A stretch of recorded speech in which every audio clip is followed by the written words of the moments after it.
To our last speaker for the day. Thank you. Thank you very much. Yes, ladies and gentlemen, the last speaker for the day for the technical sessions that we've been having is Mr. Jadranko Miklec from Croatia. He's going to be speaking on way to internal and external ecology. With that, I hand it over to you, sir. The mic is all yours. Mr. Jadranko Miklec from Croatia. He is Yogacharya, yoga and Ayurvedic therapist, teacher of transcendental meditation and Maharishi's Vedic science. Manoshadhi Bishagacharya, a herbal scientist, president of Institute of Yoga and Ayurveda. He teaches yoga in Europe, America, India and China. He gained knowledge about yoga from Maharishi Mahesh Yogi, A.G. Mohan, direct disciple of Shri T. Krishnacharya, Maharishi Swami Devmurti Yogacharya, Dr. Mukund Bhole. He wrote 6 books about yoga. Also, he has experience with the application of yoga and Ayurveda to sports, tennis, football, driver, judo, volleyball, etc. For teaching yoga, Jadranko is cooperating with Maharishi Academy for Vedashiv Ancient Craft, Morarji Desai National Institute of Yoga, India, Bharatiya Vidyapeeth Deemed University, European Yoga Federation, and World Movement for Yoga and Ayurveda.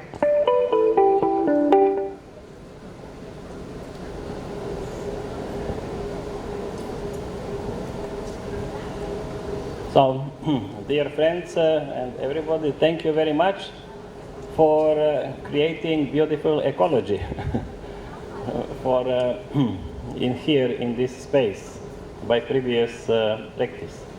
And I would like to thank speakers for their beautiful presentations. And especially I would like to say Michiko, she is the angel of the waters. Thank you.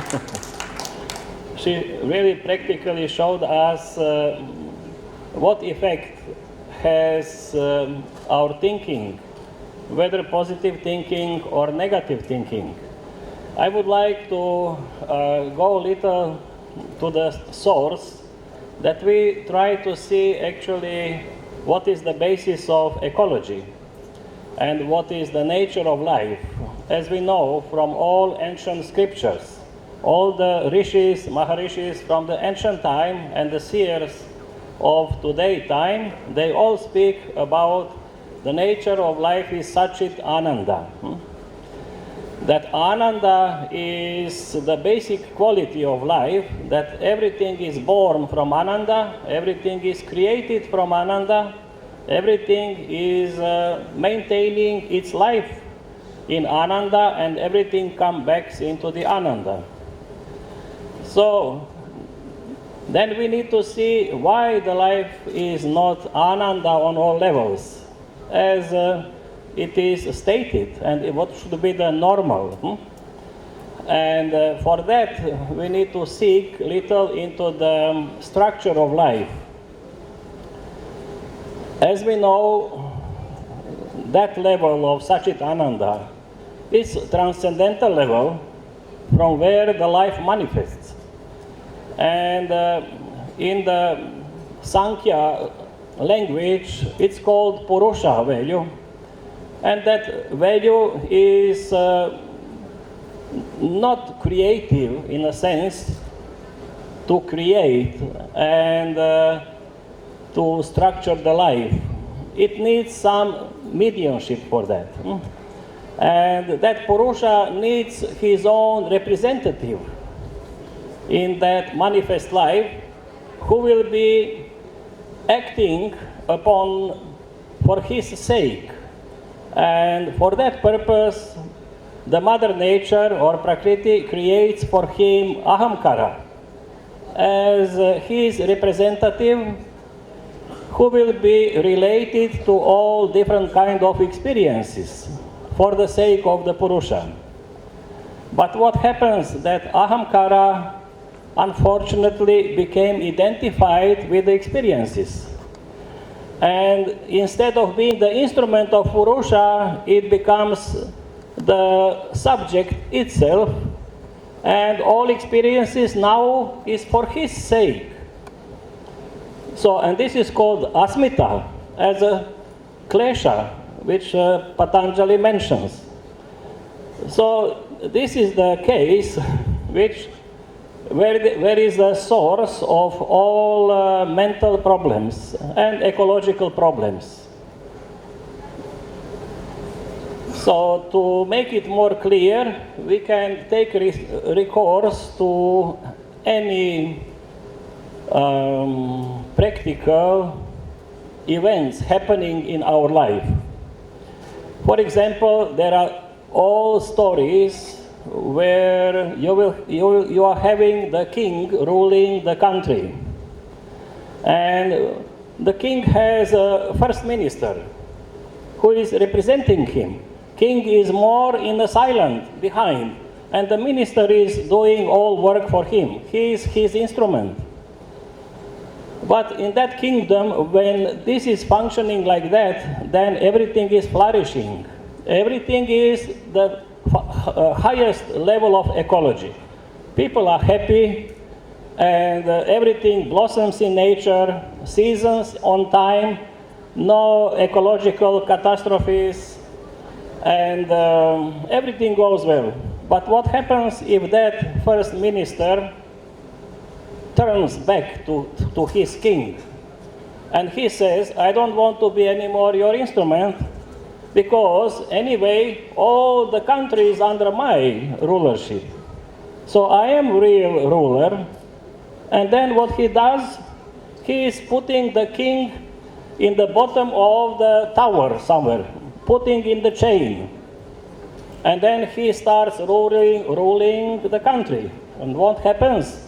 With the life in the country, suffering. Instead of happiness, everybody suffers. And the nature suffers, all beings suffers, and suffering comes. Ecology destroyed. And then in all those stories, what happens?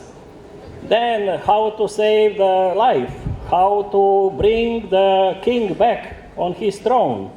Then usually few, very simple people, as very brave, which are symbolically representing the qualities of yoga as yama qualities. So they gather together and they go to save the king from the basement and to remove this prime minister or minister which is there. So then there is a story how it goes. And this value you will find in all stories all over the world, the same topic, which is reflecting actually what is going on in life. And then they succeed. And when the king is back and that minister which was usurpating his position is removed, then again the kingdom starts blossoming. Suddenly all people are happy, released from, the nature is changing, whether the sun is coming back, no more freezing, no more bad weather conditions, the birds are singing, the nature is flourishing, everything comes back to the normal. So this is the stories which has a practical application for our individual life and for the collective life. And because of that, all those stories which are there on all over different parts of the world, and here in India, in Bharat, you have beautiful stories of Ramayana and Mahabharata and Bhagavad Gita. This is not that it happened sometime, it's happening all the time in our individual life.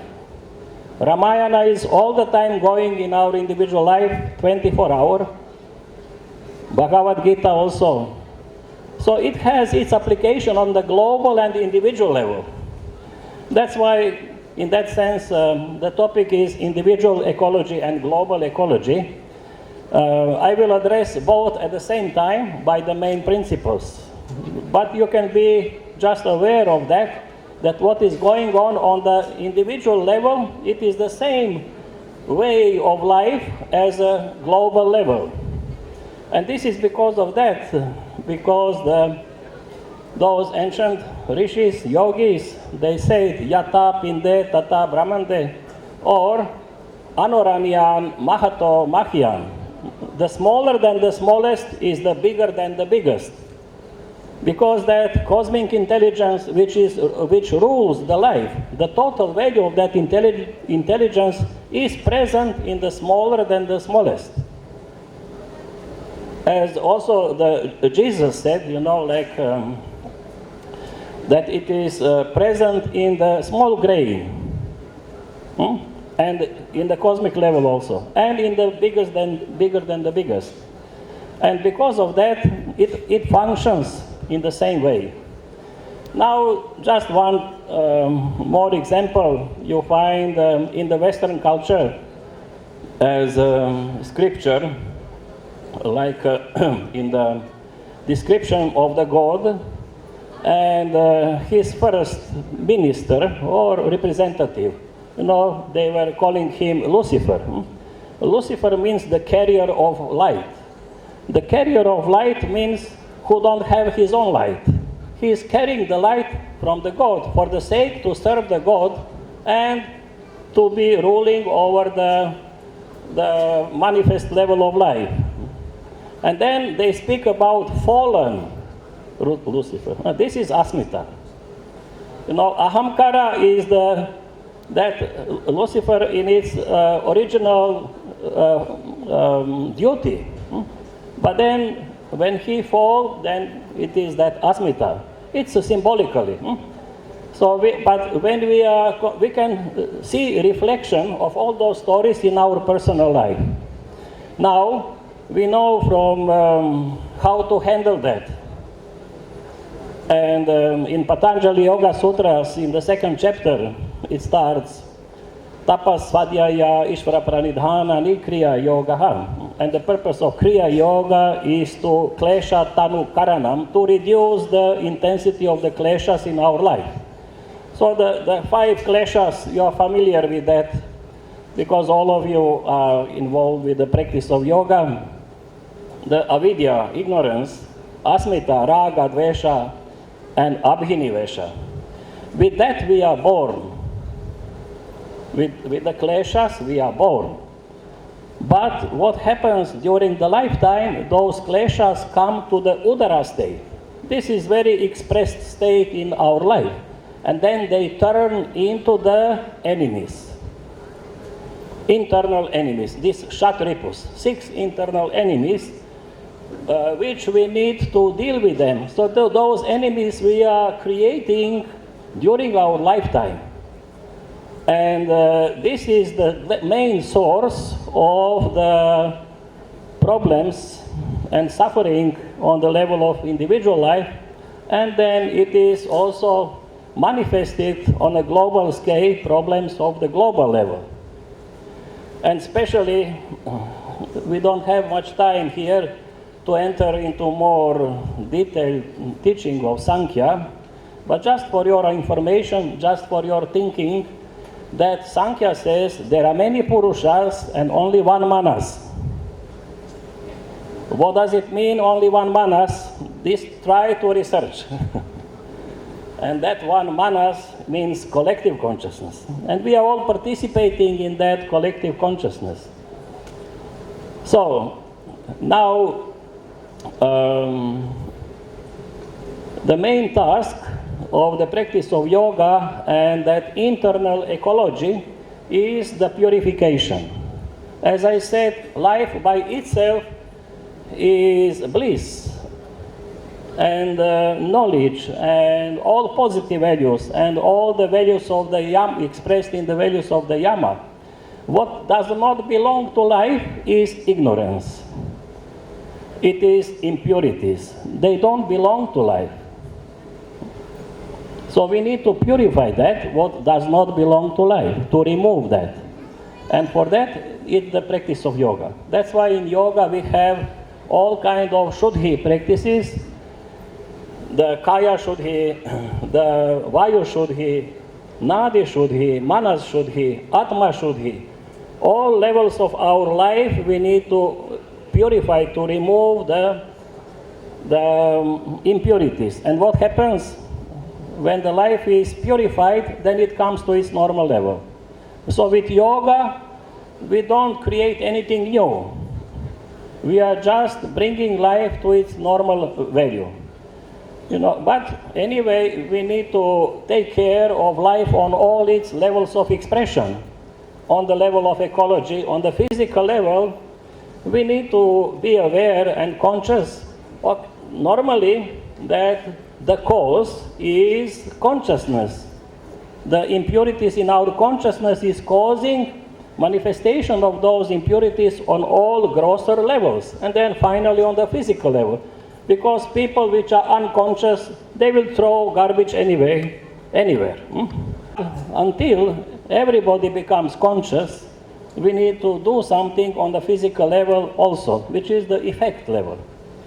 So, and then bringing awareness to the people more and more about necessity of living in harmony with nature and learning from nature how the nature is dealing with itself. The nature is recycling everything. There is no garbage in nature. Only the humans are making the garbage, but nature not. But nature is all the time creating something. And the chain of food and everything is going on, but there is no garbage in nature. Everything is recycled by nature.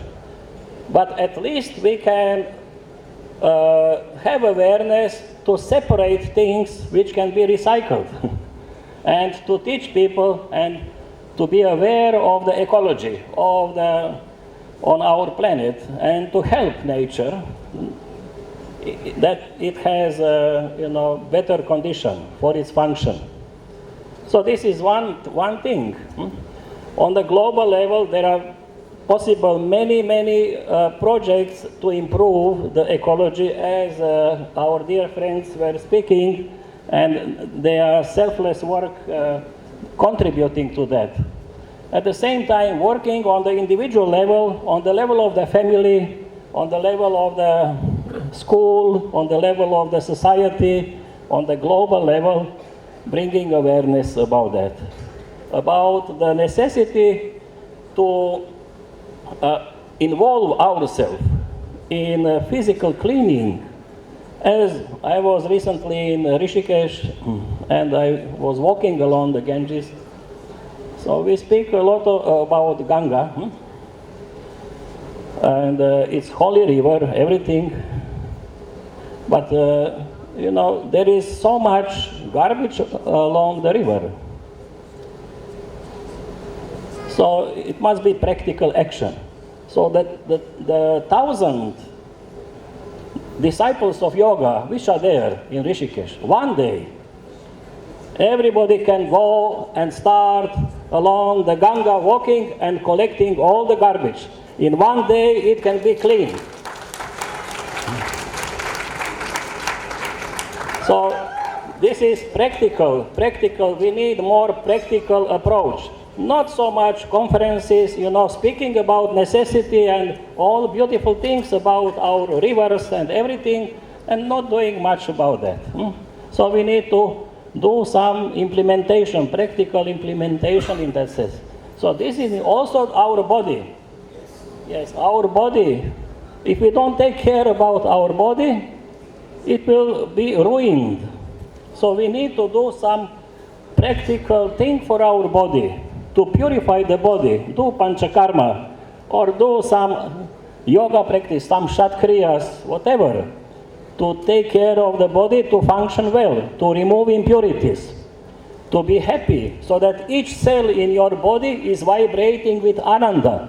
Then your body is healthy.